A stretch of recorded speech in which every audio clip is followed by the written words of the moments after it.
मिरज शहर पोलिसांचा गुन्हेगारावर वचक हल्ल्याच्या तयारीत असलेली टोळी ताब्यात. शिवथनीकर हल्ला प्रकरणानंतर वाढवलेल्या पोलीस गस्तीदरम्यान मोठी कारवाई. दुचाकीसह 2 कोयते आणि लोखंडी रॉड जप्त. मिरजेत मंगळवारी 2 गटातील टोळी युद्धातून शिवथनीकर या तरुणावर खुनी हल्ला झाल्यानंतर मिरज शहर पोलीस सतर्क झाले होते. याबाबत तरुणांच्या 2 गटात पुन्हा वाद उफाळून येणार या हेतूने पोलिसांनी गस्त वाढवली होती. बुधवारी रात्री 8 वाजता ब्राह्मणपुरीतील परिसरात कोयता घेऊन तरुणांची 6 जणांची टोळी हल्लेखोरांच्यावर हल्ला करण्याच्या तयारीत असल्याची माहिती मिरज शहर पोलीस निरीक्षक किरण चौगले यांना मिळाली. नंतर ब्राह्मणपुरी या ठिकाणी सापळा लावला. यावेळी 6 जण मोटरसायकलवर कोयता घेऊन जात असताना पोलिसांनी पाठलाग करून यातील 5 जणांना पकडले.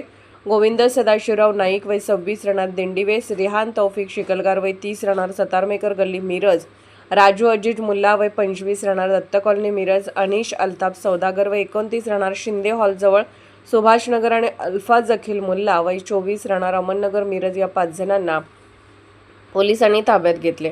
गुन्ह्यात वापरलेली दुचाकी आणि 2 कोयते आणि लोखंडी रॉड जप्त केला.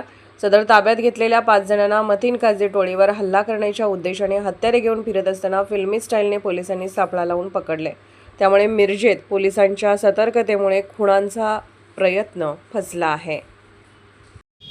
मी Pranil Gilda, sub divisional police officer Miraj विभाग. आमच्याकडे शिवथनीकर या युवकावर काही तरुणांनी धारदार शस्त्राने हल्ला केला होता. सदर हल्ल्याचे पडसाद म्हणून त्याच्या सपोर्टमध्ये असणाऱ्या काही युवकांनी काल मिरज शहरामध्ये अवैध शस्त्र बाळगून त्यांचा वावर होता.